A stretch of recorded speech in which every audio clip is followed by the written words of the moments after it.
There's something about the way cold ham sits on a plate that tells you everything you need to know. It looked like it had been sliced in a hurry and forgotten just as fast, dry edges curling, its glaze congealed like old regret. The mashed potatoes were lukewarm, and the cranberry sauce came straight from a can, still holding its ridged shape like it was afraid to let go. Christmas dinner used to feel warm. There were years when the house buzzed with overcooked cookies, cinnamon in the air, and Mom humming while setting the table. But that night, it felt like I was sitting at a stranger's table, surrounded by people who happened to share my last name. No one looked up when I walked in. Ethan had his face buried in his phone, earbuds still dangling from one ear even as he chewed. Mom fussed with a garland that had already sagged, glancing at me only to smooth her hair. And Dad never looked up unless he needed to put someone down. "Hey," I offered quietly, slipping off my coat and folding it over the back of the nearest chair. Ethan mumbled, not glancing up. "Dinner's getting cold," Mom said, already halfway back to the kitchen to retrieve a forgotten gravy boat. I sat in my usual seat, second from the end, across from the crooked dining chair that always rocked if you leaned too far to the left. It still rocked. Some things never change. But the blinking lights above the window did. They were slower this year, duller. Like even the decorations were tired of pretending. Small talk dribbled across the table like rain on a windshield. Weather. Work. A neighbor's ugly lawn decor. None of it stuck. Nobody asked me about my job, my life in Vermont, the art class I'd started teaching on weekends. "Ethan got a raise," Mom said, eyes bright as she served herself another spoonful of peas. "Isn't that wonderful, Rachel?" I nodded. "Congrats, Ethan." He didn't answer. I poked at the ham with my fork, then looked around the table, wondering when our family had become a group of people who only gathered out of obligation. There was no prayer, no stories, just chewing and glancing at the clock. My parents used to call me their steady girl, the one who took care of everything. I stayed up with Ethan when he had chickenpox, made dinner when Mom had migraines, and cleaned the house before Dad got home so he wouldn't snap. I was 12 the first time I did the grocery shopping alone. I was 15 when I learned to fake a smile so Dad wouldn't call me ungrateful. Maybe I should have left years ago. But there's something about being needed that makes you believe you belong. Even if no one says thank you. Even if you start to feel like the wallpaper, always there, always ignored. The clink of silverware paused just long enough for Dad to pick up his wine glass. He swirled it, sniffed it like he was at some fancy tasting, then took a sip. He didn't look at me when he spoke. "You're a burden, Rachel. It's time you moved out." The words landed not like a bomb, but like a dull knife. Not quick, not loud, but cutting all the same. No one said anything. Ethan kept chewing. Mom blinked rapidly, her fork frozen halfway to her mouth. I didn't argue. I didn't even blink. I just looked at my plate and wondered how long I'd been feeding people who never planned to feed me back. The silence stretched, thicker now. Dad reached for more wine. The tree lights blinked behind him like some broken Morse code. I ran my fingers along the edge of my plate. It had a chip in the corner. I remembered when it got that chip. Ethan had dropped it 2 Christmases ago. I glued it back together like everything else in this family. But some things, once broken, don't deserve fixing. They thought I had nowhere to go. That was their first mistake. I had somewhere better, quieter, warmer mine. I just never told them. The next morning, I packed my car in silence. A single duffel bag. 1 box of books. A stack of canvases tied with twine. I didn't take anything from the house. Nothing they might miss. Nothing that would give them reason to call. Just my things small and worn, like me, but enough. Snow had fallen sometime before dawn, turning the driveway into a crisp white page. I didn't leave a note. I just reversed slowly, careful not to disturb the blanket of quiet, and drove down the street without once checking the rearview mirror. The apartment was above Dempsey's Bakery, tucked between a second-hand bookstore and a florist that always looked closed. The building creaked when you walked up the narrow stairs, and the handrail had a slight wobble if you leaned too hard. But the moment I stepped inside, it smelled of cinnamon and burnt sugar, like someone had tried, and maybe failed, to make something sweet. I exhaled slowly, pressing the door shut behind me. No shouting. No silence too loud to bear. Just a low hum from the old refrigerator and the steady drip of melting snow from the windowsill. I turned on the lamp in the corner, the soft gold light spilling across the faded rug like sunrise through honey. The apartment was only one room and a half. A kitchen at the size of a closet, a twin bed with a squeaky frame, and a window that looked down onto Main Street. But it was mine. I set the box down gently and pulled out the first thing, a small canvas painting of a forest in fall. I'd painted it years ago, back when I still believed beauty didn't need permission. Then came the chipped blue mug. Dad once called it ugly, so I stopped using it. And finally, a neat stack of folded laundry. Every piece clean, every piece chosen. The heat kicked on with a groan, and I stood still, letting the warmth find me. My phone buzzed. A text from Sophie. "You good?" I smiled, just a little. Sophie had always been the kind of friend who never pushed but always showed up. I typed back, "Better than good." Then I opened my laptop and clicked into the spreadsheet I'd been keeping for 3 years, every bill I'd paid, every grocery receipt, every time I'd picked up the slack. The electric bill Dad forgot. The Wi-Fi that kept Ethan gaming. The water heater repair last fall. All of it under my name. I hovered the cursor over the file name. Delete? Yes. The screen blinked. Empty. I sat for a moment, the cursor pulsing in the silence. Then I pulled out my phone and began to dial. Utility after utility. One by one. "Hi, yes, I'd like to remove my name from the Harper residence." The woman on the other end asked for confirmation. Address. Account number.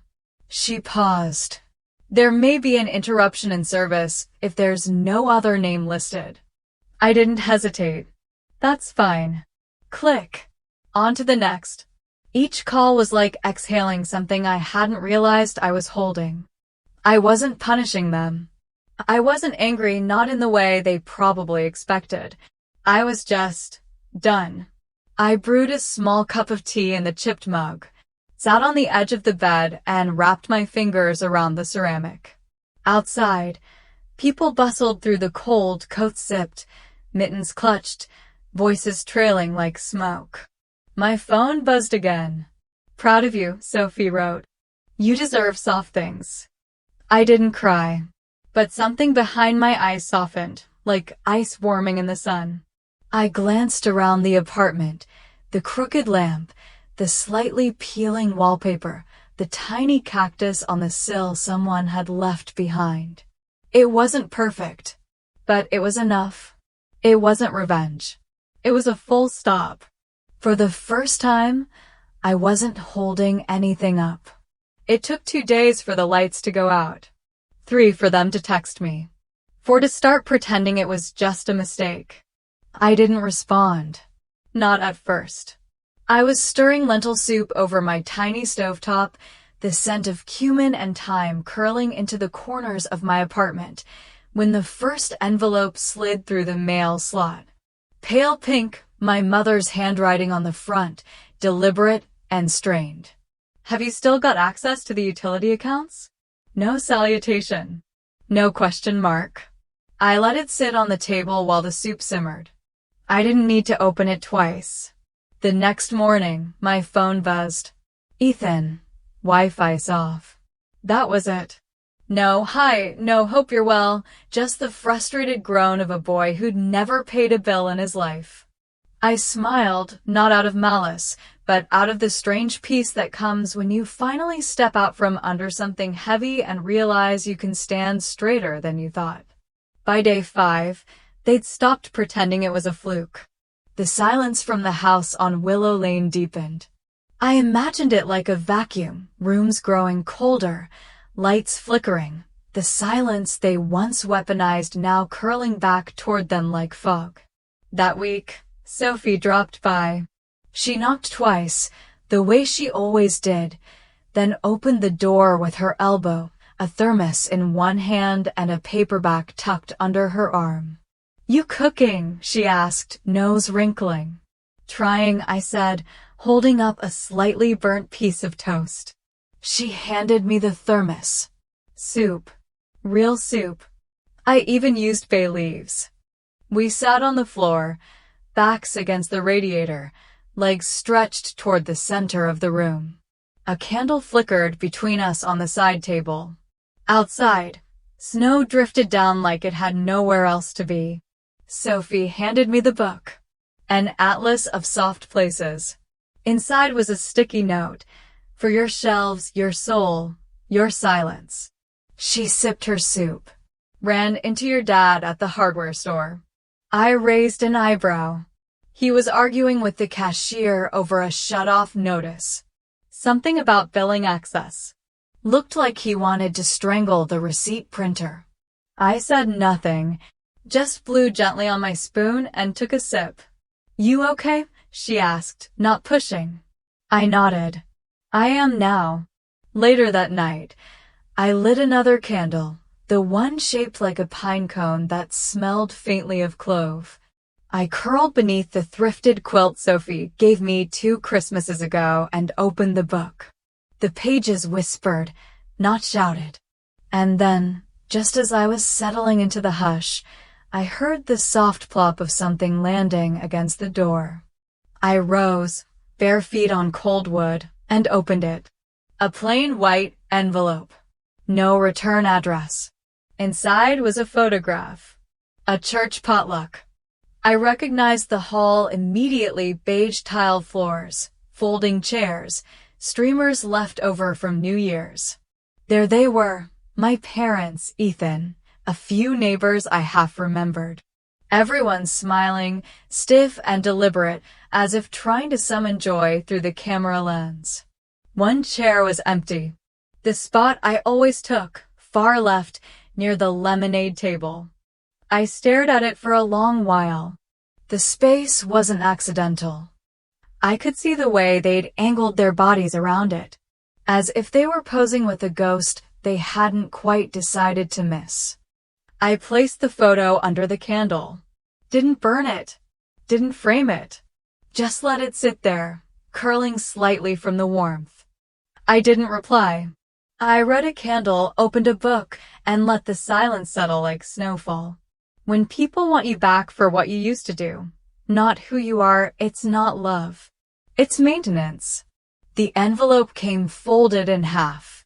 A square of white paper, Ethan's handwriting unmistakable, boyish and rushed, like he still couldn't be bothered to lift the pen between letters. Hope you swing by. Ham and pie. No pressure. No salutation. No apology. No punctuation even. Just a sentence tossed like a fishing line, as if I were expected to bite out of habit. The note sat on my counter all morning, catching patches of sunlight from the kitchen window. The corners curled slightly in the heat.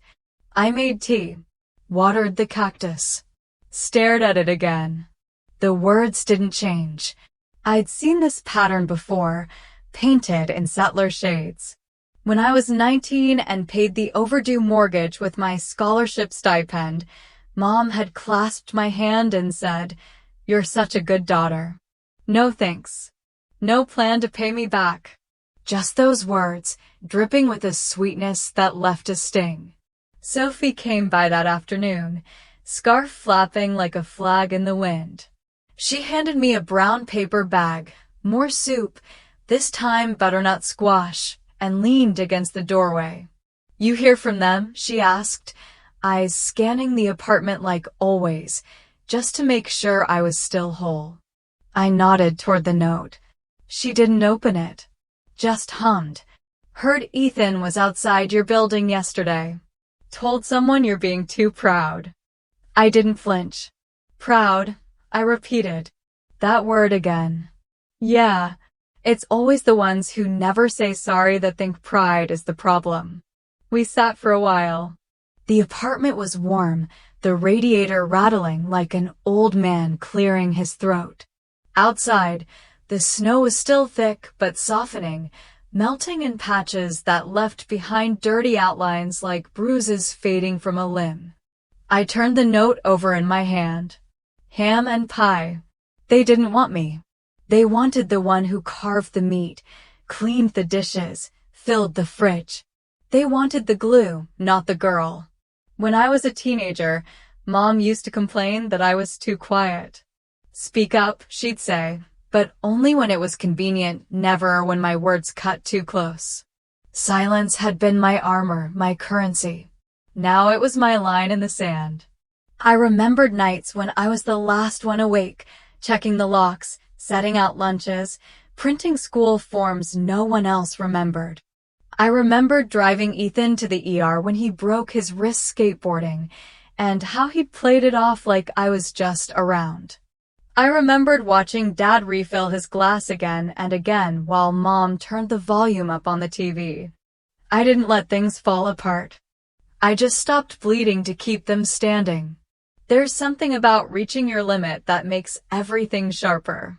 Colors, sounds, boundaries.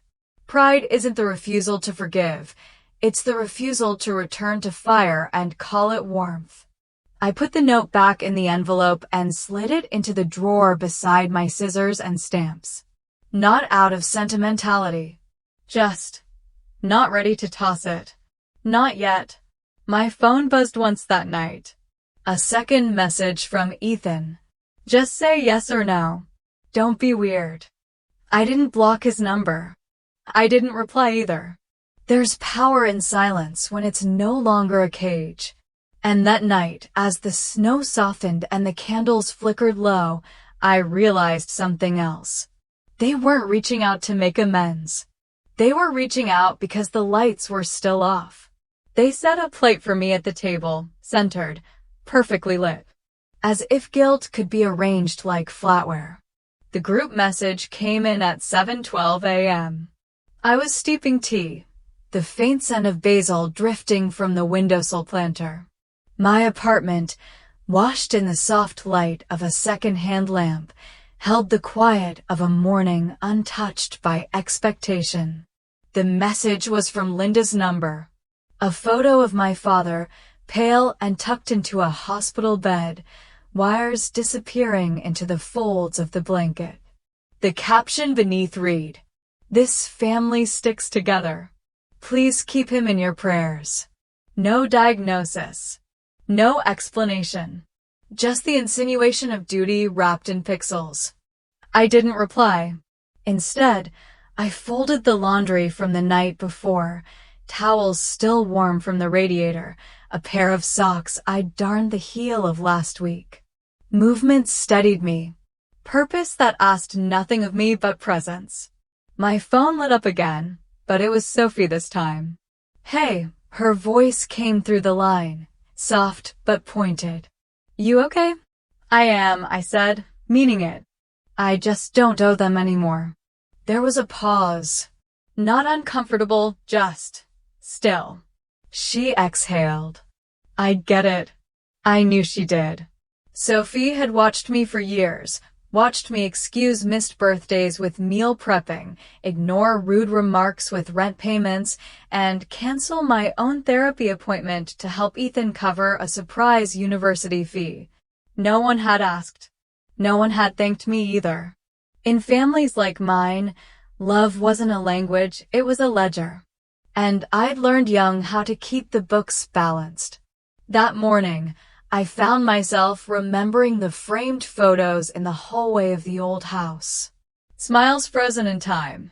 Vacations where I was always the one holding the camera.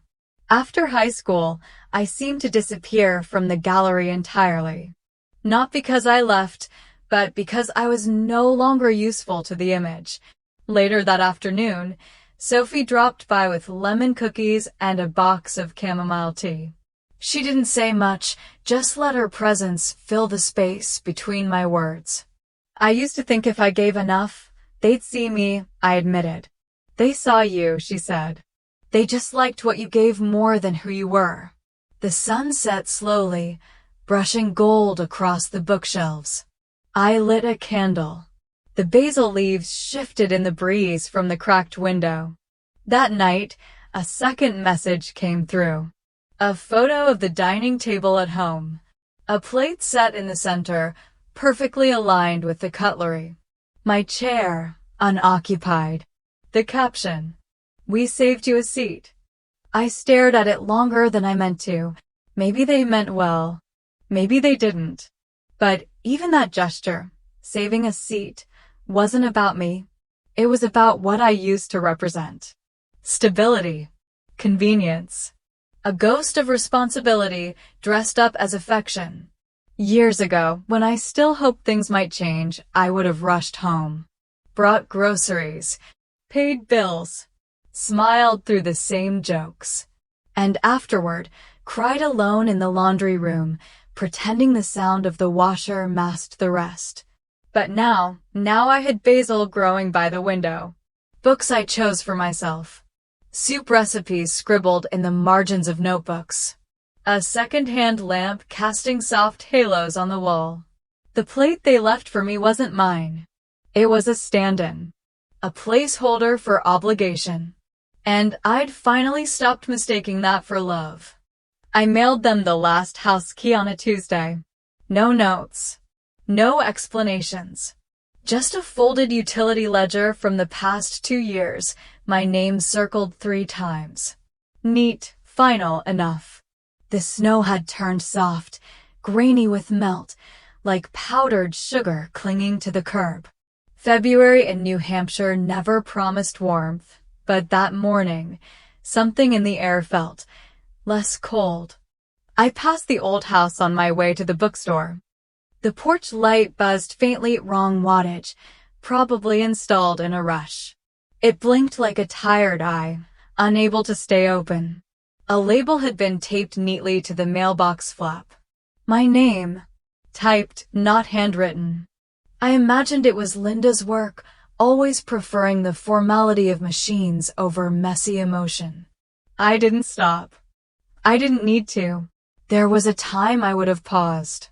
Would have peeked through the curtain edges, checked for the subtle shifts, the shape of a coffee mug, the bent of a plant stem, the way Thomas paced the living room with a newspaper folded like a weapon. But I had learned to walk without checking my reflection in their windows.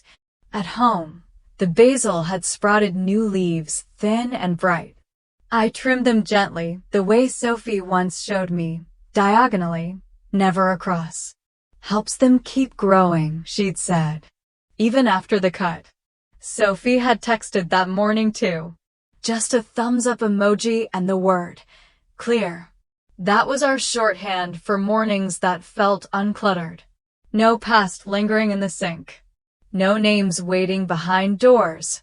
At work, one of the interns mentioned a family in town, something about a daughter who'd just stopped talking to them, she whispered over the copy machine. They live up on Pine Ridge. Sad, really. I nodded, stapled my stack, and walked away. Not because I was ashamed, but because they were telling the story backward. That evening, I brewed real coffee, not the instant kind I used to stock at the old house. I added a splash of oat milk, stirred in cinnamon. No rush. No reheating leftovers that weren't mine to begin with. The apartment smelled like baked sugar from the shop below. A candle flickered on the windowsill, haloing the tiny ceramic dog Sophie had given me last Christmas. I used to think closure required conversation. Some tidy exit interview where everyone said what they meant and meant what they said. But life isn't a season finale. Sometimes the silence is the ending. I sat by the window, watching the snow begin to fall again. Thicker now, slower, the kind that hushes the streets and mutes the past. They'll never know what it took to keep that house standing. But I do. And that's enough. There are things I let go of not because I'm tired, but because I finally understand. I don't need to hold on anymore. I used to think that keeping the roof from collapsing meant having to carry it alone, until I learned that stepping out of the darkness is also a way to preserve myself.